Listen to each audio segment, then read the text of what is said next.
SAP Cloud Development Testing துறைகளில் இலவச பயிற்சிகளை BC Steny Academy வழங்கி வருகிறது. Eligibility 12th pass, first graduate, low economic family, single parent. Apply through the link in description. Tamil Nadu அரசு தமிழ்நாட்டில் இருக்கக்கூடிய அத்துணை மாவட்டங்களிலும் தொடர் முயற்சியாக புத்தக திருவிழாக்களை நடத்தி வருவது கல்வி சிறந்த தமிழ்நாடு என்று பாரதியார் சொன்ன அந்த வாக்கியத்திற்கு வெளிச்சம் பாய்ச்சுவது போல் இருக்கிறது. தமிழ்நாடு அரசுக்கும் என்னுடைய நன்றியும் வணக்கமும் பாராட்டும் வாழ்த்தும். திரளாக கூடியிருக்கக்கூடிய தமிழ் உறவுகளுக்கு ஆங்கில புத்தாண்டு தின நல்வாழ்த்துக்கள். இன்றைக்கு தான் இதை சொல்ல முடியும், நாளைக்கு என்றால் கூட அது கொஞ்சம் பழையதாகிவிடும். இன்றைக்கு புதிய நாளை கண்டு கொண்டிருக்கக்கூடிய நாம் நம்முடைய கனவுகளெல்லாம் அறம் சார்ந்து விளங்க, அந்த அறம் சார்ந்த கனவுகளெல்லாம் நிறைவேறக்கூடிய ஒரு ஆண்டாக வரும் காலம் அமையட்டும் என்கின்ற வாழ்த்தோடு பெரிதினும் பெரிது கேள் என்கின்ற தலைப்பில் உங்களோடு சேர்ந்து சில நிமிடங்கள் சிந்திக்கலாம் என்று நினைக்கிறேன். நம்மை சுற்றி பல்லாயிரக்கணக்கான பல லட்சக்கணக்கான பல கோடி புத்தகங்கள் இங்கே அடுக்கி வைக்கப்பட்டிருக்கின்றன. இந்த புத்தகங்கள் நம்முடைய வரவுக்காக காத்திருக்கின்றன. நாம் அவர்களை கையில் எடுத்து வீட்டிற்கு அழைத்து செல்ல மாட்டோமா என்கின்ற கனவோடு அத்தனை புத்தகங்களும் நமக்காக காத்திருக்கின்றன. நான் ஒரு புத்தக வாசிப்பாளர். தொடர்ந்து புத்தகங்களை வாசிப்பதில் என்னுடைய அக்கறையை, என் வாழ்நாட்களை நான் செலுத்தி வந்திருக்கிறேன்.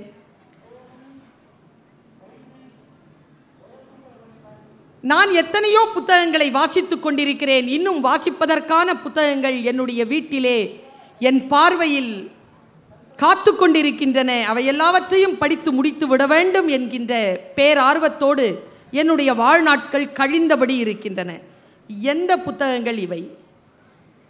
நான் என்னுடைய பேச்சை தொடங்குகின்ற பொழுது எப்பொழுதும் ஒரு விஷயத்தை சொல்லுவேன். யாருடைய உதடுகளில் ஒளிந்து கொண்டிருக்கக்கூடிய சொல் நம் வாழ்க்கையை மாற்றும் என்று நமக்கு தெரியாது. அது எந்த புத்தகத்திற்குள் ஒளிந்து கொண்டிருக்கிறது என்று கூட நமக்கு தெரியாது. எவ்வளவு சீக்கிரமாக அந்த சொல் வந்து சேருகிறதோ நம்முடைய வாழ்க்கையில் அவ்வளவு சீக்கிரமாக மாற்றம் நிகழும். ஆனால் துயரம் என்ன தெரியுமா? நம் வாழ்க்கையை மாற்றக்கூடிய அந்த சொல் நமக்கு முன்னால் தான் கடந்து போகும். நாம் தேர்ந்தெடுக்கக்கூடிய புத்தகங்களுக்குள் இருந்து கொண்டுதான் இருக்கும். அது நம்மை சேர்வதற்கான பக்கம் புரட்டப்படுகின்ற பொழுது, அந்த சொல் சேர்கின்ற பொழுது கவனம் சிதறும். கவனம் சிதறுகின்ற அந்த வினாடியில் அந்த சொல் கடந்து போயிடும். அது ஒரு சுத்திட்டு வர்றதுக்கு ஒரு 40-50 வருஷம் ஆயிடும். பலர் அப்படித்தான் சொற்களை தவற விடுகிறார்கள். சொற்களை தவற விட்டுவிடக் கூடாது என்கின்ற கண்ணியத்திற்காக இங்கே பல்லாயிரக்கணக்கான பல லட்சக்கணக்கான பல கோடிக்கணக்கான புத்தகங்கள் அடுக்கி வைக்கப்பட்டிருக்கின்றன. நான் இப்படி யோசித்தது உண்டு. எந்த பதிப்பாளரை கேட்டு பாருங்கள், எவ்வளவு புத்தகங்கள் நீங்கள் அச்சிடுவீர்கள்? 1000 புத்தகங்கள். 8.5 கோடி மக்கள் வாழ்கின்ற இந்த நாட்டில் ஒரு புத்தகம் 1000, 500, 100, 50 என்று ஏன் பதிப்பிடப்படுகின்றன தெரியுமா? அது 1000 பேருக்காக கூட இல்லை. அதை தேடிக்கிட்டு ஒருத்தன் இருக்கிறான், அந்த ஒருவனுக்காகத்தான் 1000 பிரதிகள். அவன் எங்கே இருக்கான்னு தெரியாது இல்லையா? அவன் கையில் கிடைக்கணுங்கிறதுனால தான். அப்படித்தான் நான் யோசிப்பேன். எல்லா நூலகங்களிலும் அந்த புத்தகங்கள் வைக்கப்படும். அவன் எங்கே இருக்கிறானோ அவனை தேடி காத்திருக்கும் அந்த புத்தகங்கள். சில புத்தகங்கள் எப்படி தெரியுமா நண்பர்களே? அது மானம் காக்கும் ஆடைகள். சில புத்தகங்கள் குளிரிலிருந்து நம்மை காப்பாற்றக்கூடிய குளிராடைகள். சில புத்தகங்கள் அரிதாரங்கள். சில புத்தகங்கள் தோல். சில புத்தகம் சிறகு. உங்களுக்கென்று எந்த புத்தகம் என்று எனக்கு தெரியாது. என் பிரார்த்தனையெல்லாம் இந்த புத்தாண்டில் உனக்கான புத்தகம் எதுவாக இருக்கிறதோ உன் புத்தகம் உன்னை அடையவும் நீ அந்த புத்தகத்தை அடையவும் பெரிய ஒரு பிரார்த்தனையை, பெரிய ஒரு வாழ்த்தை இதோ நான் இந்த மேடையிலிருந்து சொல்லுகிறேன். பெரிதினும் பெரிது கேள். மிகப்பெரிய விஷயம் எப்படி கேட்பது, எப்படி அதை அடையாளம் காண்பது? பொருண்மையில் இருக்கிறதா பெரியது? பெரிய விஷயம் ஒன்று சொல்ல போறேன் என்று சொல்வார்கள். சாதாரணமாகத்தான் இருக்கும். ஆனால் யாருக்காக அது சொல்லப்படுகிறதோ அவர்களுக்கு அது மிகப்பெரிய விஷயமாக இருக்கும். நான் இப்படி யோசித்து பார்க்கிறேன். ஏதோ வாயிலிருந்து உதிரக்கூடிய ஒரு சொல் ஒருவருடைய வாழ்க்கையை மாற்றும் என்று நான் சொன்னேன். ஒருவருடைய வாழ்க்கையில் மாற்றம் நிகழ்கின்ற பொழுது இந்த உலகத்தில் எங்கேயும் மாற்றம் நிகழ்ந்து விடாது. ஆனால் அந்த சொல்லை கேட்டு வாழ்க்கையில் மாற்றம் நிகழ்ந்ததில்லையா, அந்த நபரினுடைய உலகத்தில் மாற்றம் நிகழும். ஒன்றை எப்படி புரிந்து கொள்வது? ஒருவருக்கு எது பெரியது? நான் பல இடங்களில் கேட்டிருக்கிறேன். 30 ஆண்டு காலமாக கேட்கிறேன். யாருங்க பெரியவங்க? யார் பெரியவங்க? படித்தவங்களாம் பெரியவங்களா சார்?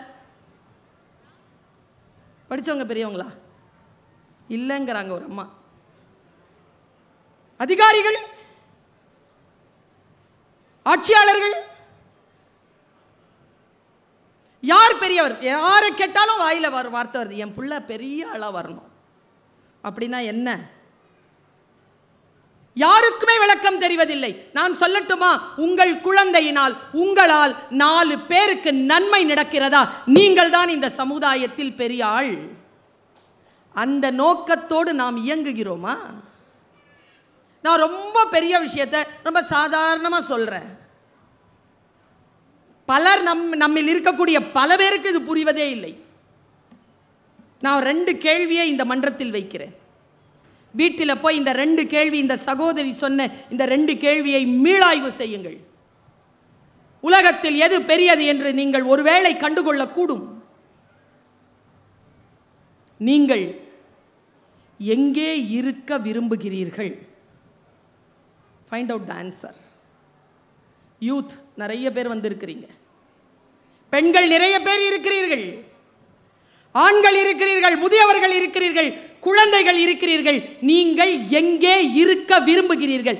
இதோ நான் இங்கே இருக்க விரும்புகிறேன். இதோ நான் இங்கே இருக்கிறேன். நான் இந்த மேடையில் நின்று பேச வேண்டும் என்று நினைக்கிறேன். இதோ நான் இங்கே இருக்கிறேன். நீங்கள் இந்த மேடையில் நின்று உட்கார்ந்து பேச்சை கவனிக்க வேண்டும் என்று நினைக்கிறீர்கள். நீங்கள் அங்கே இருக்கிறீர்கள். நீங்கள் எங்கே இருக்க வேண்டும் என்று விரும்புகிறீர்களோ அங்கே இருங்கள் என்கிறேன் நான். முதல் கேள்வி, நீங்கள் எங்கே இருக்க விரும்புகிறீர்கள்? இந்த தெளிவு நமக்கு வந்துவிட்டால் மிகப்பெரிய விஷயங்கள் நம் கையில் அகப்பட்டுவிடும். கையில் அகப்படும் விளக்கு என்கிறான் அறிவை பாரதி. நம் கையில் அகப்படும் விளக்கு எது? நான் 2வது கேள்வியை வைக்கிறேன். இன்றைக்கு புத்தாண்டு. இன்றைக்கு யோசித்துக் கொள்ளுங்கள். வாழ்க்கை என்பது நமக்கு ரொம்ப அழகாக இயற்கை கொடுத்திருக்கக்கூடிய வாழ்நாட்களால் ஆன வரம். இந்த வரத்தை அனுபவிக்கக்கூடிய நாம் எதற்காக நினைவு கூறப்பட வேண்டும் என்று நினைக்கிறோம்? என்ன காரணத்திற்காக உங்களை நான் நினைத்துக் கொள்ள வேண்டும்? ஒரு சிக்னேச்சர் போட்டுடுங்களேன். அதற்கான வேலையை இன்றிலிருந்து தொடங்குங்களேன். ஒன்றும் இல்லைங்க, நான் ஒரு கூட்டத்திற்கு போறேன். உங்களுக்கு ஒரு ரகசியத்தை சொல்கிறேன். கூட்டத்திற்கு சென்று பேசினால் புகழ் கிடைக்கும், அனுபவங்கள் கிடைக்கும், செல்வாக்கு பெருகும். ஆனால் பேசக்கூடியவர்களை விட பயனாளிகள் கேட்பவர்கள்தான். கேட்பவர்களுக்கு கிடைப்பது போல் அனுபவமும் அறிவு தேடலும் பேசுகின்றவர்களுக்கு கிடைத்து விடுவது இல்லை. கேட்கக்கூடிய வரன் பெற்றவர்கள். நான் சென்ற மாதத்திற்கு முன்னால் செப்டம்பர் மாதத்தில் ஹூஸ்டன் மாநகரத்தில் ஒரு மிகப்பெரிய பாரதியினுடைய பொன்விழாவுக்கு அழைக்கப்பட்டிருந்தேன். போய் நாங்கெல்லாம் பேசிட்டோம். பேசி முடித்தாகிவிட்டது. இன்னும் பயணத்திற்கு 2 நாட்கள். அந்த 2 நாட்களில் எங்களுக்கு ஒரு வாய்ப்பு, ஊரை சுற்றி காட்டுவாங்க. அவனு சொல்லட்டுமா? போன விஷயம் எதுவாக இருக்குதோ, இறை அருளும் இயற்கை அருளும் இருந்தால் நீங்கள் எதை தேடி சென்றீர்களோ அதைவிட பலனுடையதாக சிலது அங்கே கிடைத்து விடலாம். எங்கே போகிறீர்கள் என்பதில் இருக்கிறது. நான் போய் உட்கார்றேன். என்னுடைய சாப்பாடு டேபிளில் முன்னால் உட்கார்ந்து இந்த பெரியவர் என்கிட்ட 2 விஷயத்தை என்கிட்ட சொல்லிட்டு சொன்னார். முடிந்தால் நீ இதை பேசு. உன் பேச்சை கேட்கக்கூடியவர்கள் எங்கெல்லாம் இருக்கிறார்களோ முடிந்தால் அங்கெல்லாம் இதை பேசு. அதற்காகத்தான் நான் சொல்லுகிறேன். அவரும் ஒரு பேச்சாளர் தான். ஆனால் நான் காணாத கூட்டத்தை நீ காண்கிறாய், அதனால் நீ பேசு என்று 2 விஷயங்களை சொன்னார். அந்த 2 விஷயங்களை இந்த புத்தாண்டில் உங்களுக்கு சொல்லுகிறேன். முடிந்தால் வாழ்க்கையில் மிகப்பெரிய விஷயம் எது என்பதனை புரிந்து கொள்ளுங்கள். பாரதி பெரிது கேள்னு சொல்லாம பெரிதினும் பெரிது என்கிறார். அந்த இருக்குல்ல, அது ரொம்ப எப்பவுமே நல்லா தெரிஞ்சுக்கோங்க. இந்த ஏகாரத்திற்கு இந்த அப்படின்னு சொல்ற இந்த அந்த அசை சொல்லுக்கெல்லாம் நிறைய அர்த்தம் உண்டு. இப்போ பாருங்க, தீயினால் சுட்ட புண் புள்ளாரும். இங்க பாருங்க, ஆறாதுன்னா போதாதா? அதனால் ஆறாதே. அந்த ஏகாரத்திற்கு பொருள் உண்டு. ஆறவே ஆறாது, ஆறாதே. தன்னெஞ்சறிவது பொய்யற்க, பொய்த்த பின் தன்னெஞ்சே தன்னை சுடும். இந்த ஏகாரத்திற்கு அர்த்தம் உண்டு. யார் பெரியவர்கள் தெரியுமா? இந்த சொற்களுக்கு ஊடாக இருக்கக்கூடிய மௌனத்தையும் அசை சொற்களாக தொங்கி இருக்கக்கூடியவற்றின் ஒலியையும் புரிந்து கொள்ளக்கூடியவர். அது நமக்கு புரியுதான் பாருங்க. நான் அந்த 2 கேள்விகளை உங்களுக்கு வைக்கிறேன். நமக்கு எது தெரிவதே இல்லை தெரியுமா? வாழ்க்கை முழுக்க வாழ்ந்து கழித்ததற்கு பிறகும் கூட எது தெரிவதே இல்லை என்றால் நம்மோடு நமக்கு என்ன திட்டம்? ஒவ்வொருவருக்கும் அவரவர்களோடு ஒரு திட்டம் இருக்க வேண்டும். எங்கே இருக்கிறது உங்களோடு உங்களுக்கு திட்டம்? இந்த சமூகத்திற்காகத்தான் உங்களை நீங்கள் அர்ப்பணித்துக் கொண்டிருக்கிறீர்கள். இந்த சமூகம் உங்களுக்கு என்ன சொல்லுகிறதோ அதைத்தான் நீங்கள் பின்பற்றி கொண்டிருக்கிறீர்கள். உங்களை வைத்துக்கொண்டு நீங்கள் என்ன செய்ய போகிறீர்கள் என்கின்ற திட்டம் ஒவ்வொருவருக்கும் இருக்க வேண்டும். இதை வைத்துக்கொண்டு என்ன செய்வது? பலர் குற்றம் இழைத்து விடுகிறார்கள், பலர் வீணடித்து விடுகிறார்கள். நான் தெருவில் பார்க்கிறேன், ஒரு யூனிஃபார்ம் போட்டுட்டு இருக்கிறாருங்க ஒரு பெரியவர். என்ன யூனிஃபார்ம்னு சொல்ல மாட்டேன். சாப்பாடு டப்பா திறந்து இருக்குங்க. அந்த சாப்பாடு டப்பாவில் கலவையான ஒரு உணவு இருக்குங்க. அவர் குடிபோதையில் தெருவில் கிடக்கிறார். பக்கத்தில் சாப்பிட்டபடி கையில் இருந்துட்டு அப்படியே மயங்கி கிடக்கிறார் குடிச்சிட்டு. யார் கட்டி கொடுத்த சாப்பாடோ, யார் துவைத்து கொடுத்த ஆடைகளோ, தெருவிலே உட்கார்ந்து நல்ல போதையில் உழன்று கொண்டு கிடக்கிறார். எது தெரியுமா? நமக்கு தெரிவதே இல்லை. இதை வைத்துக்கொண்டு என்ன செய்வது என்று பல பேருக்கு தெரிவதே இல்லை. அதை இளைஞர்கள் புரிந்து கொள்ளுங்கள். ஃபர்ஸ்ட் அவர் சொன்னாரா, 2வது வார்த்தை சொன்னார், என் நிலம் நகர்ந்தது. மிகப்பெரிய விஷயத்தை சாதாரணமாக சொல்லிட்டு போயிடுவாங்க சில பேர். நான் நம்ம எல்லாருக்குமே சொல்றேன், என்னையும் சேர்த்து தான் சொல்றேன். ஆர்ப்பாட்டமான விஷயங்களையும் அட்டகாசமான விஷயங்களையும் நகைச்சுவையின் உச்சங்களையும் கேட்டு கேட்டு பழகி போனதால் அமைதியாக ஆர்ப்பாட்டமே இல்லாமல் சிந்தனை வழியில் நம் வாழ்க்கையை புரட்டி போடுகின்ற சொல்லை பேசுகின்றவர் பேச்சை நாம் கேட்பதே இல்லை. வெறும் ஆர்ப்பாட்டமான, வெறும் நகைச்சுவையான பழகிவிட்டது நமக்கு. இதிலிருந்து நாம் எப்படி வெளியில் வருவது என்பதற்கு இதோ நான் சொல்லுகின்ற இந்த 2வது விஷயம். அவர் சொன்னார், if you touch anything under the sky, இங்கிலீஷில் தான் சொன்னார், if you touch anything under the sky it has its own price tag. என்ன அர்த்தம்? இந்த உலகத்தில் நீங்கள் எதை தொட்டாலும் அதற்கு என்று ஒரு விலை இருக்கிறது. விலை என்பது not in terms of money, பணத்தை சார்ந்ததல்ல. ஒரு உறவை வேண்டும் என்கிறீர்களா, அதற்கு ஒரு விலை உண்டு. நிறைய பணம் வேண்டுமா, அதற்கு ஒரு விலை உண்டு. நீங்கள் பேச்சாளராக வேண்டுமா, விலை உண்டு. நீங்கள் இந்த நாட்டின் பிரதம மந்திரியாக வேண்டுமா, விலை உண்டு. விலை என்பது பணம் கிடையாது. எதை நீங்கள் விடுகிறீர்கள், எதை நீங்கள் பெற்றுக்கொள்கிறீர்கள், எதை நீங்கள் தியாகிக்கிறீர்கள், எங்கே நீங்கள் களமாடுகிறீர்கள், எல்லாம் நீங்கள் தரக்கூடிய விலைதான். மடோனா சொன்னாங்க, I pay for my fame. அவங்களுடைய வெர்டிக்ட். சாகும் பொழுது அவர்கள் எழுதி வைத்த குறிப்புகளிலே கண்டுகொண்ட விஷயம், I paid for my fame என்று எழுதினார். எதை நீங்கள் தந்தாலும் தொட்டாலும் அதற்கு ஒரு விலை உண்டு என்று சொன்னார் அந்த பெருந்தகை. நான் இந்த 2 விஷயத்தையும் உங்களுக்கு முன்னால் விதையாக வீசியிருக்கிறேன். எனக்கு விதை பிடிக்கும். ஏன் தெரியுமா? விதை போல் ஒரு கலகப் பொருள் இந்த பூமியிலேயே கிடையாது. அது பூமியில் விதைத்தால் பூமியின் அத்தனை மரபுகளையும் மீறி, அத்தனை அறிவியல் விஷயங்களையும் மீறி, புவி ஈர்ப்பை மீறி பிளந்து கொண்டு வெளியில் புவி ஈர்ப்பு விசைக்கு எதிராக கிளம்புகிறது. அதுபோல் ஒரு கலகத்தை நான் பார்த்ததே இல்லை. நாம் வீரியமுள்ள விதையாக இருக்கிறோமா? நாம் எங்கிருந்து தொடங்குவது நம்முடைய வாழ்க்கையை? ஒன்றும் இல்லை, நான் இந்த வார்த்தையை சொல்கிறேன். நீங்கள் ஏன் தெரியுமா புத்தக திருவிழாவுக்கு வரணும்? சொல் புரியணும். எந்த சொல் இருந்தாலும் முகத்திலேயே காட்டக்கூடாது உணர்ச்சியை. புரிஞ்சுக்கிட்டு என்ன களமானோன்னா அப்புறமா களமாடு. புரிஞ்சுக்கோங்க முதல்ல. ஆங்கிலத்தில் எனக்கு ரொம்ப பிடித்த சொல் அண்டர்ஸ்டாண்டிங். அப்பா, நான் மொழி ஆசிரியர், சிலாகிக்கிறேன் அந்த வார்த்தையை. I stand under you, what you say. நான் புரிந்து கொள்கிறேன். அகாமடேஷன் வேற, அண்டர்ஸ்டாண்டிங் வேற, அக்செப்டன்ஸ் வேற, அக்ரிமெண்ட் வேற, டாலரன்ஸ் வேற. பெண்கள் எல்லாத்தையும் கூட்டாஞ்சோறுமாய் வச்சுக்காதீங்க. நான் உன்னை புரிந்து கொள்கிறேன், ஏற்றுக்கொள்ள மாட்டேன். நான் இடமளிக்கிறேன், ஏனென்றால் சகித்துக் கொள்கிறேன், ஏனென்றால் நான் உன்னை நேசிக்கிறேன். கிளாரிட்டி இன் தாட்ஸ் மிகப்பெரிய விஷயம். பல நேரங்களில் நாம் எங்கிருந்து தொடங்குவது? நான் ஒரு வார்த்தையை சொல்றேன், மனதில் இன்னைக்கு இதை சொல்லிடணும். நான் இதை எங்கேயும் சொன்னதில்லை. நேற்று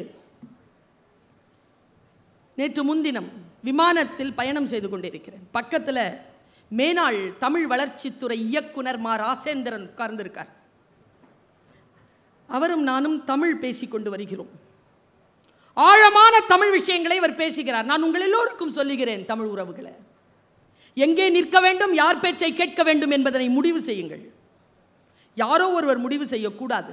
ஏங்க, இந்த ஃபோனை எடுத்து நான் எங்கள் வீட்டில் இருந்த சொன்னேன், ஏதாவது ஒரு புதுசாக ஃப்ளாட் என்னவாது வந்திருக்குதாப்பா அப்படின்னு கேட்டால், இன்ஸ்டாகிராம் ஃபுல்லாக சென்னையில் இருக்கிற ஃப்ளாட்டுக்கான எல்லா அட்வர்டைஸ்மெண்ட்டும் வருது. யார் கேட்டா என் பேச்ச? அன்னைக்கு வீட்டிலைங்க தனியாக இருக்கிறேன். சரி, வீட்டில் ஒரு பாட்டு போட்டேங்க, ஹிந்தி பாட்டு, மேரா தில் தா அக்கேலா, வசந்தண்ணா, மேரா தில் தா அக்கேலா, பாசிகர் படம் பாட்டு போட்டு அதுக்குள்ளே பெல் அடிச்சிருச்சு. வீட்டில் யாரும் இல்லை, நான் தனியாக இருக்கிறேன். வெளியில் போய் பார்த்தா யாரோ ஒருத்தங்க வந்திருந்தாங்க. ஏதோ தினசரிக்கு பணம் கேட்டாங்க. தினசரி பத்திரிக்கைக்கான பணத்தை கொடுத்துட்டு மூடிட்டு என்னுடைய பெட்ரூமை லாக் பண்ணிவிட்டு உள்ளே உட்கார்றேன். அந்த கூகுள் பேசுது என்கிட்ட. நான் ஏதோ வாங்கி வச்சுருக்கிறேன் ஒன்று, கூகுள் அப்படின்னு. ஹே கூகுள் அப்படின்னா அது பேசும் என்கிட்ட.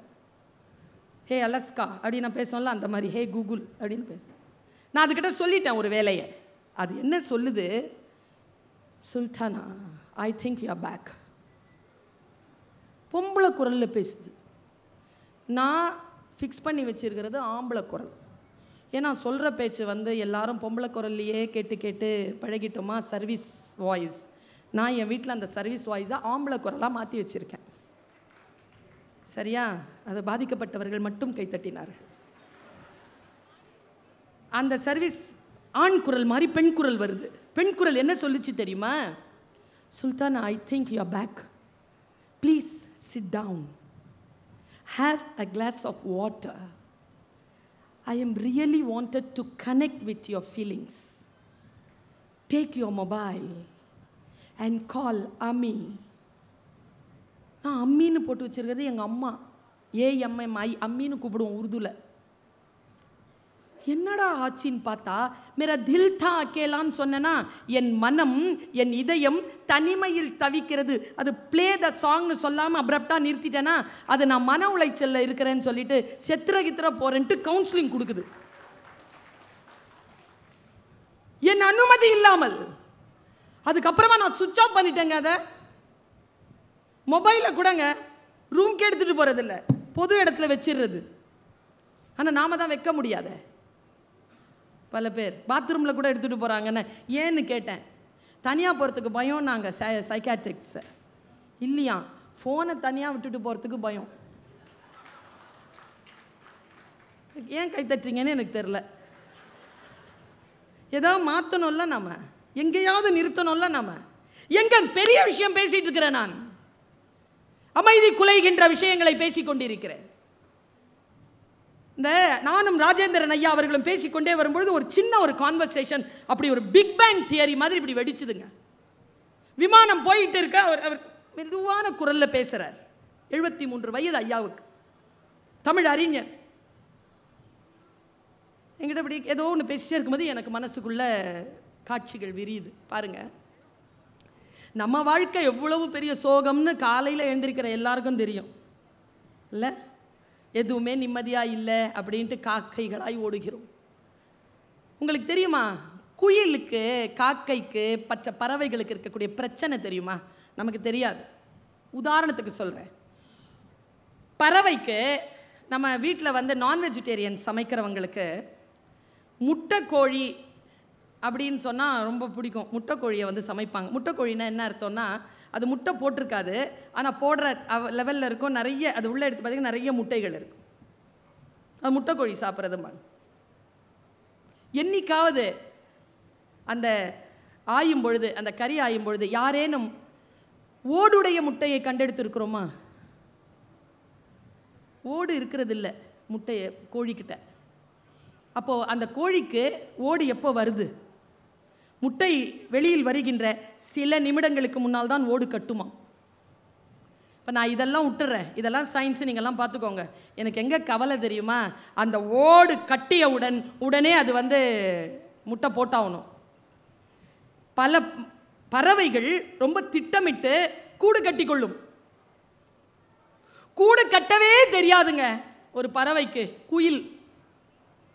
அது எப்படிங்க போய் அந்த முட்டையை அந்த நிமிடத்திற்குள்ளே போய் அந்த காக்கையினுடைய வேறொரு கூட்டை தேடும்? எப்படிங்க தேடுது? அது தேடுறதுலேயும் அது முட்டை போட்டிருக்கணும். அது முட்டை இல்லைன்னா இந்த முட்டையை அக்செப்ட் பண்ணாது காக்கா. அது முட்டை போட்டிருக்கணுமா, அதுலேயும் அது அடை காட்டுச்சு இருக்கணும். அடை காக்கிற காக்கா முட்டையை விட்டு போவே போவாது.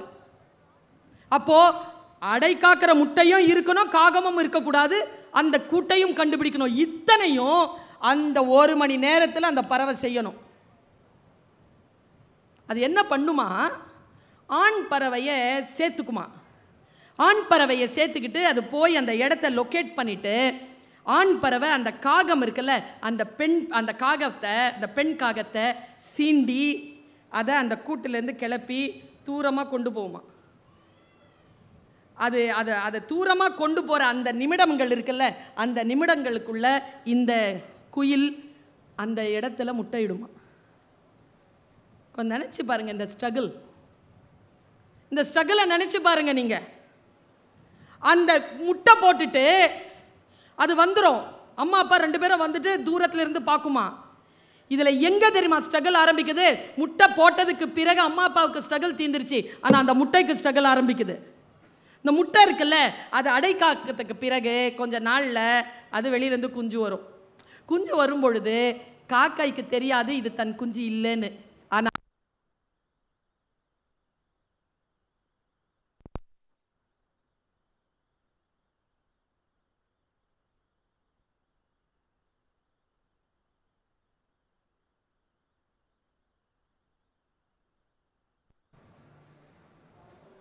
என்ன ஆகும்னா, அந்த குஞ்சு வெளியில் வந்ததுக்கு அப்புறமா குஞ்சுகள் வாய் திறக்கும்ல, வாய் திறக்கும் போது காக்கா வந்து சோறு ஊட்டும்ல, அப்போ ஒவ்வொரு குஞ்சும் சத்தம் போடும்ல. அப்படி சத்தம் போடும்போது குயில் குஞ்சு சத்தம் மட்டும் கொஞ்சம் வித்தியாசமாக இருக்குமா.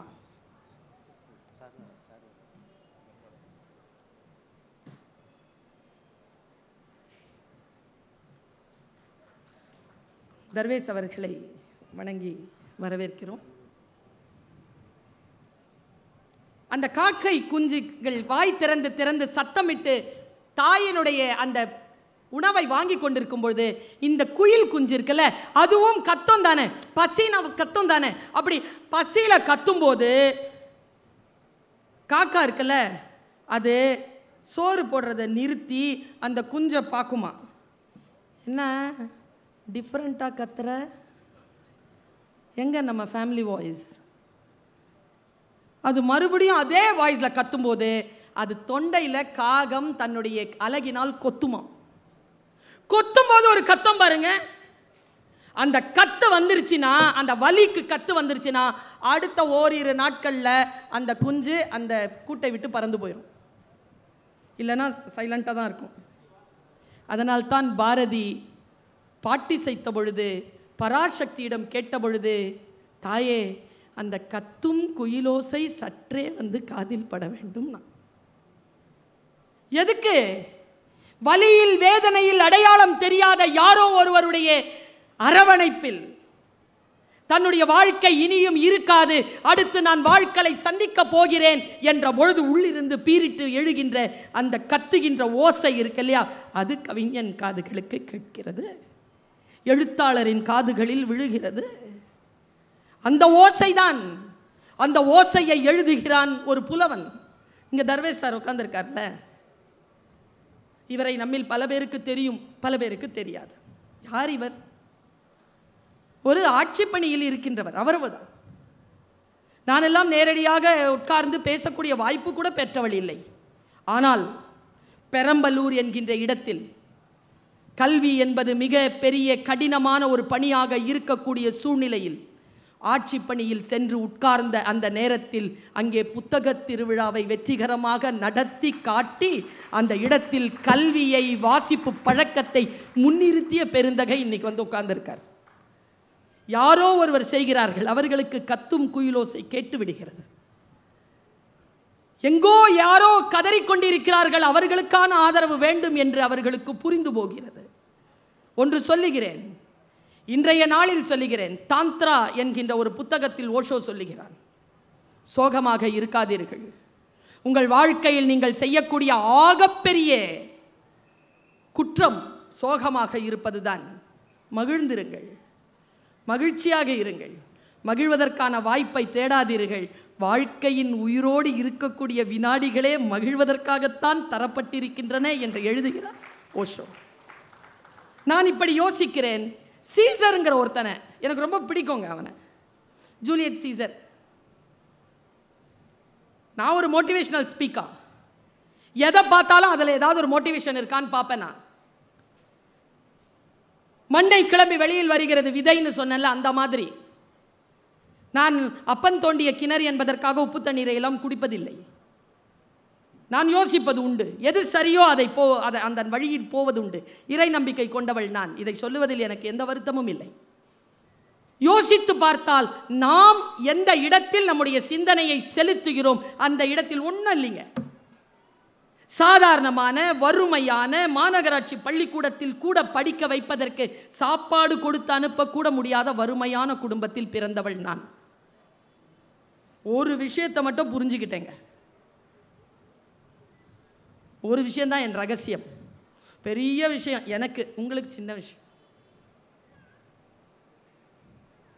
திருடாதே பாப்பா, திருடாதே. வறுமை நிலைக்கு பயந்து விடாதே, திறமை இருக்கு மறந்து விடாது. எப்போ? 10 வயசில் கேட்ட பாட்டு, 14 வயசில் கேட்ட பாட்டு. நீ உன்னை அறிந்தால், நீ உன்னை அறிந்தால் உலகத்தில் போராடலாம், உயர்ந்தாலும் தாழ்ந்தாலும் தலை வணங்காமல் நீ வாழலாம். சொற்கள் தான்.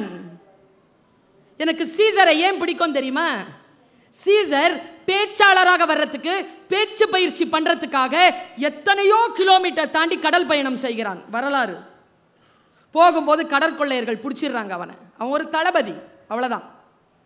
கடற்கொள்ளையர்கள் பிடித்தவுடன் அவனுடைய சின்ன அந்த இடத்துல நடந்த ஒரு சின்ன விஷயத்தை மட்டும் சொல்லிடுறேன். உங்களில் யாரெல்லாம் சீசருடைய மனநிலையோடு இருக்கிறீர்கள்னு பாருங்க. அவ்வளவுதான், லைஃப் முடிஞ்சது. கடற்கொள்ளையர்களால் பிடிக்கப்படும், பிடிச்சி இழுத்துட்டு போறாங்க, கூட 18 பேர். அவன் சொல்றான் இவர் தளபதின்னு. சரி, 20 டாலன்ஸ், 20 தாலந்துகளை கொடுத்து உன் தலைவனை கூட்டு போ. சார் 12 நாள் ஆகும் போகிறதுக்கு, போயிட்டு வா, உயிரோடு வச்சுருக்கோம். 12 நாள் முடிஞ்சிருச்சுன்னா, போகிறதுக்கு 12 வரதுக்கு 12, 24 நாள் முடிஞ்சிருச்சுன்னா கொலை பண்ணிவிடுவோம். அப்போ சிரிச்சுக்கிட்டே சொன்னான் நான் சீசர், யோ பிடிச்சிட்ட என்ன $20ங்கிற, ஒரு 50வது கேளுடா டே, 20 கேட்குற, சரி 50 போனாங்க. அவன் வரலாற்று ஆசிரியர்கள் எழுதுகிறார்கள், அவர்கள் திரும்பி வருகின்ற வரைக்கும் அவன் அந்த கப்பலிலே ஒரு அடிமை போலவே இல்லை, ஒரு அதிகாரியாகவே வாழ்ந்தான். அவன் எல்லாருக்கிட்டையும் சொல்கிறான், என்னை கொன்னுடுங்கப்பா, இல்லைன்னா அவங்க வந்துட்டு நீ என்னை விட்டுட்டேன்னா அவங்க எல்லாரையும் நான் கொன்னுடுவேன்னு சொல்லியிருக்கான். அவர்கள் வருகிறார்கள், $50 வாங்கி அவன் விடுதலை செய்யப்படுகிறான். பக்கத்தில் இருக்கக்கூடிய அந்த நகரத்திற்கு அவன் போய், அங்கே கடற்கொள்ளையர்கள் உங்கள் பகுதியில் இருக்கிறார்கள், நான் இந்த நாட்டின் தளபதி, எனக்கு கடற்படையை தாருங்கள், நான் அவர்களை வென்று வருகிறேன்னு போய் அந்த 32 பேரையும் பிடிச்சு அந்த ஊருக்கு கொண்டு வந்து 32 பேரையும் சிலுவையில் ஏற்றினான் என்று வரலாறு சொல்கிறது.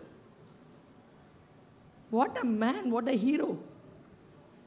நீங்களும் நானும் தான் வாய்ப்பு கிடைக்கின்ற பொழுது அந்த பெரிய விஷயத்திற்கு ஆம் சொல்லுகிறோமா, சிறிய விஷயத்திற்கு சரி என்று சொல்லுகிறோமா என்பதில் தானே நம்முடைய வாழ்க்கை சிக்கி கொண்டிருக்கிறது. நான் ரொம்ப நுட்பமான ஒரு விஷயத்தை சொல்றேன். தலைமுறையை காப்போம். இன்றிலிருந்து முயற்சி. நீங்க என்ன நினைக்கிறீங்க, இந்த புத்தகங்கள் எல்லாம் நமக்கானவையா? இல்லை, நம் தலைமுறைக்கானவை. நான் எப்பொழுதும் சொல்லுகின்ற வார்த்தையை சொல்லுகிறேன், எந்த குழந்தையும் நம் பேச்சை கேட்டு வளர்வதே இல்லை, நம்மை பார்த்துதான் வளர்கிறார். ஒரு நுட்பமான பேருண்மையை சொல்லிவிட்டு போகட்டுமா? பெரிய விஷயம் நான் சொல்கிறது. உங்கள் பையனோ பொண்ணோ நீங்கள் எதோ சொன்னாலும் கேட்க மாட்டான். கேட்குறானா? கேட்குறாளா? கேட்குறது இல்லையா சார்? உங்கள் அப்பாவும் இப்படி தான் சார் தலையாட்டினார்.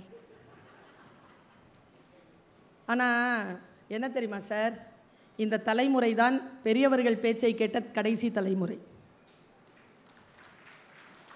இன்னும் சோகம் என்ன தெரியுமா, முதல் தலைமுறையின் எதுனா இப்போ இருக்கக்கூடிய ஃப்ரெஷ் ஜெனரேஷனுடைய பேச்சை கேட்க தொடங்கி இருக்கக்கூடிய ஃபஸ்ட்டு ஜெனரேஷன் நாம தான். எங்கள் அம்மாலாம் என் பேச்சை கேட்கவே கேட்க மாட்டாங்க வசந்த் சார். பசிச்சு கிடந்தாலும் சாரி சொன்னாதான் சோறு. உயிரா மானமா, சரி பரவாயில்ல, உயிரோடு இருக்கும்போது தான் மானத்தை பற்றி பேச முடியும்னு 3 வேளைக்கு அப்புறமா முடிவு பண்ணி போய் அம்மாட்ட சாரி சொல்லி சோறு வாங்கி சாப்பிட்ருக்கேன் நான். என் பையனை அப்படி செய்ய முடியலையே என்னால். ஏன்னா எங்கள் அம்மாவுக்கு எனக்கு ஒரு அண்ணன், ஒரு அக்கா, ஒரு தம்பி, ஒரு தங்கச்சி. எனக்கு ஒன்றே ஒன்று. சிக்கி கொண்டோமா? பெரிய விஷயத்த சொல்கிறேன், எங்கே இருக்கிறோமோ. தமிழ்நாடு அரசு சொல்லுதுங்க, நிறைய குழந்தைகளை பெற்றுக்கொள்ளுங்கள்னு. இதே அரசாங்கம் தான் ஒரு 60 வருஷத்துக்கு முன்னால் முக்கோணம் போட்டு சோரெல்லாம் ஒட்டுச்சு. நாம் இருவர், நமக்கு இருவர். அப்புறமா வந்தாங்க, நாம் இருவர், நமக்கு ஒருவர். பசங்க பார்த்தாங்க, நாம் தான் இருவர், நமக்கு எதற்கு இன்னொருவர். இப்போ இருக்கிற ஜெனரேஷன், நாம் எதற்கு இருவர், அவரவர் பாதையில் அவரவர், ஒருவரே பேருண்மை, ஒருவரே சிறப்பானதுன்னு உட்காந்துருக்கான். நிறுவனம் கட்டமைப்பு குலைகிறதா?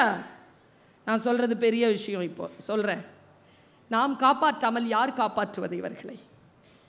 ஷேக்வேராவை கையை கட்டினான் ஒருவன். தூக்கில் போடுவதற்கு முன்னால் அவன் கை கட்ட பொழுது கையை கட்டிய அந்த இளைஞனை பார்த்து ஷேக்வேரா இப்படி சொன்னான், உனக்காகவும் சேர்த்துதானடா போராடினேன். எந்த சமுதாயம் நமக்கு எதிராக இருக்கிறது என்று நினைக்கிறோமோ அந்த சமுதாயத்திற்காகத்தானே நாம் போராட வேண்டும். நினைச்சு பாருங்க, நான் இப்படி சொல்றேன், எனக்கு இன்னும் ஒரு 10 நிமிஷம் இருக்கு. நான் இந்த 10 நிமிஷத்தில் இந்த 2-3 செய்திகளை ரொம்ப சீக்கிரமாக சொல்லிட்டு நான் விடைபெறணும். ஏன்னா அடுத்தது சங்க பாடல்கள் ஒலிக்க இருக்கின்றன. என் பேச்சு எவ்வளவு முக்கியமோ தமிழ் கேட்பது, பாடல்கள் கேட்பது அவ்வளவு முக்கியம் என்று கருதுபவள் நான். பாருங்க, நானும் ரீல்ஸ் பார்த்துக்கிட்டே இருந்தேன். ரீல்ஸ் பார்த்து திடீர்னு ஒரு 30 செகண்ட் ரீல், 30 செகண்ட் என் வாழ்க்கையை மாற்றிய ரீல். அது ரீல்னு சொல்ல முடியாது, ரியல்.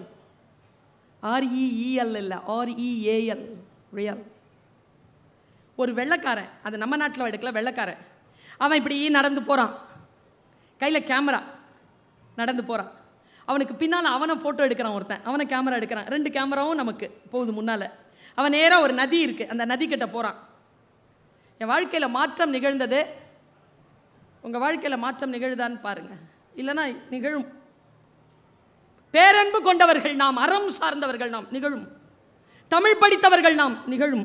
தமிழர்கள் நாம், நிகழும். வரான், ஒரு ஒரு சின்ன படகு வச்சு அவனை ஆற்றை கடந்து விடுறாங்க. ஆற்றுக்கு நடுவில் ஒரு கல், பெரிய பாறை, அந்த பாறையில் ஏறி உட்காந்துட்டான். அவன் இப்படி ஷூட் பண்ணுறான். ஒரு பெரிய ஒரு மரம், அந்த மரத்தை ஷூட் பண்ணிகிட்டே இருக்கிறான். திடீர்னு அவனுடைய பேக் பேக்கில் திறக்கிறான். இதெல்லாம் 10-12 செகண்டில் முடியுது. பேக் பேக் திறந்து ஒரு பெரிய ஒரு போர்வை எடுத்தான். அது ஒரு பச்சை கலரில் இலையெல்லாம் சேர்த்த போர்வை. அதை அப்படியே போத்திக்கிட்டான் மேலே. பார்த்தா அவன் மனுஷ மாதிரியே இல்லை. ஒரு மரம் அங்கே கிடக்கிற மாதிரி இருக்குது. அதுக்குள்ளேருந்து அவன் கேமரா செட் பண்ணிட்டான். அந்த கேமராவில் நமக்கு காட்டுறான் ஒரு பேருண்மையை. அதை வெளியிலேருந்து ஒருத்தன் பிடிச்சிட்ருக்கான். அந்த கேமராக்காரன் மறைஞ்சு நின்று அதை பிடிச்சிட்ருக்கான். ஒன்றும் இல்லைங்க, ஒரு பறவைங்க, பெரும் பறவை கூட்டம் உட்காருது. அதில் ஒரு பறவை, அதை கிட்ட பார்க்கும்போது தான் பான்னு இருந்தது. பெரிய சிறகுங்க, அப்படி பறந்து வருதுங்க. அது ஸ்லோ மோஷனில் காட்டுறான். பறந்து வருது, வந்துட்டு இப்படி வட்டம் அடிக்குது. மறுபடியும் போய் உட்காந்துருச்சு. மறுபடியும் வருதுங்க, மறுபடியும் போய் உட்காந்துருச்சு. ஒரு 3வது செகண்ட் வந்ததுங்க. வந்துட்டு அப்படியே தலையை அப்படி உள்ளே எடுத்துச்சு பாருங்க. சலுக்குன்னு இவ்வளோ பெரிய மீனுங்க வாயில் பிடிச்சிருச்சு. மீன் இப்படி துள்ளுது. அப்படியே போய் அது மரத்தில் கிளையில் உக்காந்துட்டு தலையில் வாயில் இருந்து அதை எடுத்து காலில் பிடிச்சிருச்சு. காட்டுறாங்க, எனக்கு உடம்பெல்லாம் அதிருது. காட்டுறான், அந்த வால் அசைது, வாய் திறந்து மூடுது அந்த மீனுக்கு. இந்த பறவை இருக்குல்ல, என்ன நினச்சி தெரில, கால் தாங்க பிடிச்சிட்ருக்கு அந்த மீனை. கண் இங்கே தானே இருக்கும் அதுக்கு, 2 கண்ணு. இப்படி பார்த்துச்சிங்க. அதை பார்த்து காலை இப்படி பிடிச்சிது. என்ன நினச்சின்னு தெரில, வாயில் மறுபடியும் பிடிச்சிருச்சு மீனை. பிடிச்சிட்டு நேராக பறந்து வந்து தண்ணியில் போட்டுருச்சு. இவன் இருக்கிறானே ஃபோட்டோகிராஃபர், அந்த சினிமாட்டோகிராஃபர், எமகாதக, அவன் அந்த பறவையை விட்டுட்டு அந்த மீனை பிடிச்சாங்க ஃபோட்டோ. அந்த கேமராவில் அதை காணொலியை அதை பிடிக்கிறான். மீன் உள்ளே போயிடுச்சுங்க. நிறைய நேரம் ஆக்சிஜன் இல்லாதனால துடிச்சு போய் கீழே போயிடுச்சு. கீழே போய் மறுபடியும் உயிர் பெற்று அப்படியே வருதுங்க. மேலே வந்துட்டு இப்படி நின்று ஆடிக்கிட்டே இருந்ததுங்க. நின்னபடியே நீந்திக்கிட்டே இருக்கிற அடுத்த செகண்ட்ங்க, 27வது 6வது செகண்டில் அதனுடைய பின்புறத்துலேருந்து கடகடன்னு முட்டை வருதுங்க. நமக்கு என்ன தெரியுமா சொன்னான், அந்த பறவையை போல் இரு, மீனை சாப்பிடு, முட்டைகளை சாப்பிட்டு விடாத, தலைமுறையை சாப்பிட்றாத, தலைமுறையை விட்டுட்டு போ. தலைமுறைக்கானது தான் எல்லாம். எப்படி விட்டுட்டு போறது இந்த தலைமுறைக்கு ஒரு விஷயத்தை? இதோ இந்த புத்தகங்கள் எல்லாம் தலைமுறைக்கான புத்தகங்கள். குழந்தைகளை இன்றைக்கு, இந்த புத்தாண்டு அன்றைக்கு, இன்றைக்கு ஃபேமிலியோடு வந்தவர்கள் பெரும் பாக்கியம் செய்தவர்கள். கோவிலுக்கு போவதைப் போலவே சிறந்தது புத்தக திருவிழாவிற்கு நீங்கள் உங்களுடைய குடும்பத்தை அழைத்து வந்தது. பெரியவர்களை பார்ப்பதற்கு சமானம் தெரியுமா உங்களுக்கு? இங்கே இருக்கக்கூடிய புத்தகங்களை தரிசித்தது பெரியவர்களை சமாளிப்பது, பெரியவர்களை பார்ப்பது, அவர்களை தரிசிப்பது. அந்த வேலைகளை நீங்கள் செய்திருக்கிறீர்கள். இன்னும் அரை விஷயம் இருக்கிறது. 6:55 சரியாக 7 மணிக்கு முடிக்கிறேன். ஒரு அரை விஷயம்தான். நான் இந்த சகோதரி சொல்வதை வீட்டில் போய் கொஞ்சம் எழுதி பாருங்க. ஏன்னா சொற்கள் அவ்வளவு சீக்கிரமாக புரிவதில்லை. எண்ணங்களுக்கு பலம் உண்டு, ரொம்ப பலம் உண்டு. நீ எதை தேடிக்கொண்டிருக்கிறாயோ அது உன்னை தேடுகிறதுன்னு நான் அடிக்கடி சொல்வேன். ரூமி, மரணத்தை தேடுகிறீர்களா? வந்துடும். வாழ்க்கை வரும். நீ எதை தேடுகிறாயோ அது உன்னை தேடுகிறது. நான் இதை போய் காலேஜில் சொன்னேன். 17-18 வயசு பசங்க, ஒருத்தன் நின்று கத்துறான், நிஜமாவா மேடம்? நான் எதை தேடுகிறேனோ அது என்னை தேடுகிறதா? டேய், நான் சொல்ல வந்தது வேறடா. அவரவர்களுக்கு ஏற்றது போல் தானே புரிந்து கொள்வார். ரொம்ப முட்டியில் அடிப்படும் 12 வருஷமாக பயந்துட்டு இருந்தேன். அடிபட்டுச்சே 12 வருஷத்துக்கு அப்புறமா. எதை நீ தேடுகிறாயோ அது உன்னை தேடும். நயாகராவை தொட்டு பார்க்கணும்னு நினச்சிக்கிட்டே இருந்தேங்க. 10 வருஷம் தொட்டு பார்த்துட்டேனே. தீவிரத்தன்மை. பெரிய விஷயம் நான் சொல்றது, எதை நினைத்தாலும் ஆசைப்படுவது வேறு, ஆசையில் தீவிரத்தன்மை வைப்பது வேறு. இங்க இருக்கிறவங்க எத்தனை பேருக்கு கார் ஓட்ட பிடிக்கும்? லக்ஸுரி கார், நல்ல 80ல் தனியா நல்ல மியூசிக் போட்டுட்டு வண்டி ஓட்டிட்டு போன எத்தனை பேருக்கு பிடிக்கும்? எத்தனை பேருக்கும் பிடிக்கும்ல. எங்க தெரியுமா மிஸ் பண்றோம்? பெரிய விஷயம் நான் சொல்றது, குட்டியா தான் தெரியும். யார் கார அதுல டீட்டெயிலிங் இல்லைன்னா கார் கொடுக்கும் இயற்கை. உங்களுக்கு பீச் ரோட்ல கண்டிப்பா தனியா மியூசிக் போட்டு ஓட்டிட்டு வர வாய்ப்பு கொடுக்கும். ஆனா அது உங்க காரா இருக்காது. ஏன்னா நீங்க அதை கேட்கல. எதை கேட்டாலும் டீட்டெயிலிங்கா கேளுங்க. அப்படி விழிப்புணர்வோடு இருங்க. விழிப்புணர்வோடு நாம் இருப்பதற்கு நமக்கு தடையாக இருப்பது எது என்பதை தேடுங்கள். நான் சொல்லுகின்ற இந்த விஷயத்தை நீங்கள் உங்களுடைய டைரிகளில் இன்றைக்கு எழுதி வைத்துங்கள். உன் காரணங்களால் நீ தோற்கடிக்கப்படுகின்ற பொழுது அந்த காரணங்களின் மீது மட்டும் உனக்கு சந்தேகம் வராதது ஏன்? உனக்காக உனக்காக உனக்காக அவனுக்காக அவளுக்காக இல்லை. எரியறத பிடுங்கனா கொதிக்கிறது அடங்கும்.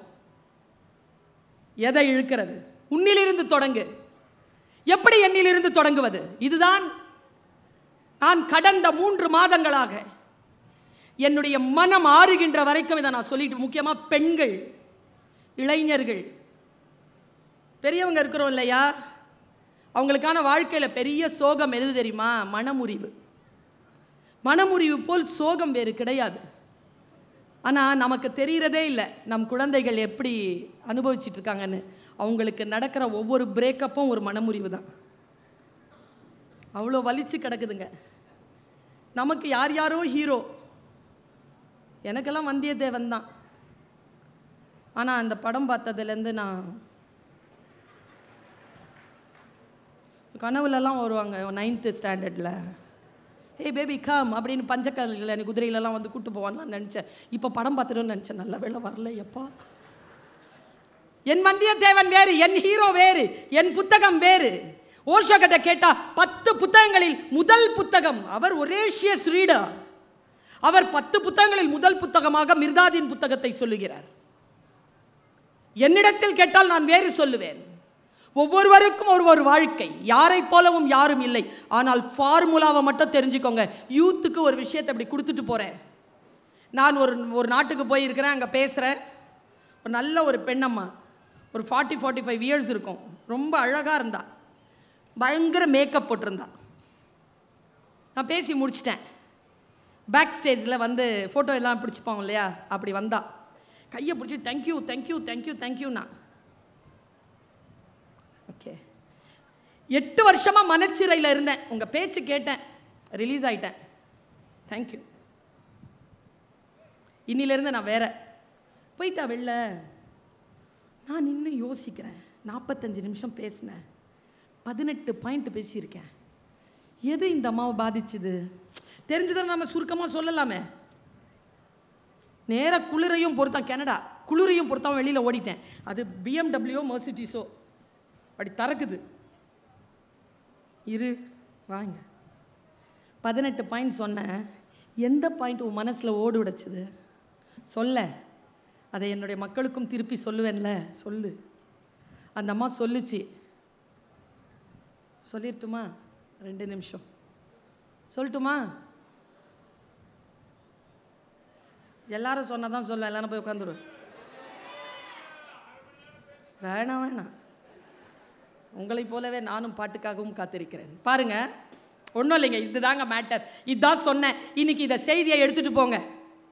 நான் இப்படித்தான் எடுத்துக்கொண்டேன். அந்த செய்தியை எப்படி எடுத்துக்கொண்டேன்? இதோ ஒருத்த காட்டு வழியில் நடந்து போயிட்டு இருக்கான், நாம தான் அது.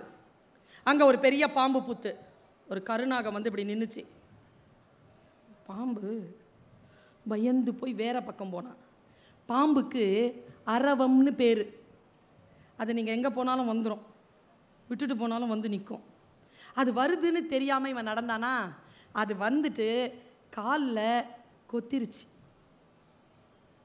இப்போ நாம் எல்லாரும் தான் அந்த மனிதன். பாம்பு கொத்தப்பட்டு நிற்கிறோம். என் தமிழ் உறவுகளே, நான் பாம்பு என்று சொன்னது பாம்பு இல்லை. நம் நட்பு, நம் உறவு, நாம் வேலை செய்யக்கூடிய வேலையிடத்தில் இருக்கும் உடன்பணியாளர்கள், போட்டியாளர்கள், யார் வேண்டுமானாலும் இருக்கட்டும். இங்கே யாராவது சொல்ல முடியுமா நான் ஒருபோதும் பாம்பினால் கொத்துப்படவே இல்லைன்னு? சரி, இப்போ பாம்பு கொத்திருச்சு, நம்ம எல்லாருக்குமே இருக்க, முக்கியமாக பெண்கள் கேட்டுக்கொள்ளுங்கள். பாம்பு கொத்திருச்சு, ரெண்டே ஆப்ஷன். ஒன்று, பாம்பு கிட்ட போய் நியாயம் கேட்கலாம். நீ என்ன ஏன் கொத்தின? அது என்ன நீயா படமா வச்ச உடனே அது திரும்பி வந்துட்டு விஷத்தை உறிஞ்சிக்கிறதுக்கு? பாம்பு கிட்ட ஜஸ்டிஃபிகேஷன் கிடைக்காது. அதன் இயல்பு கொத்துவது. கொத்திருச்சு. உங்களுக்கு இருக்கிற ஒரே ஆப்ஷன் என்ன? இப்போ இன்னொரு option, you can treat the venom. கொத்துப்பட்டோம், விஷத்தை கவனிப்போம். இதுதான் செய்தி. Don't chase the snake, treat the venom. பெரிதினும் பெரிது கேள். இன்னும் பல விஷயங்கள் இருக்கிறது. வாய்ப்பு கிடைக்காமலா போகும்? உங்கள் காதுகளும் இந்த வாயும் சேர்ந்து ஒலிகளை பரிமாறிக்கொள்ளும் அந்த புனிதமான நேரம் இறைவனால், இயற்கையால், இத்தகைய நன்மையை செய்கின்றவர்களால் மீண்டும் வாய்க்கட்டும். புத்தாண்டு நல்வாழ்த்துக்கள். நன்றி, வணக்கம்.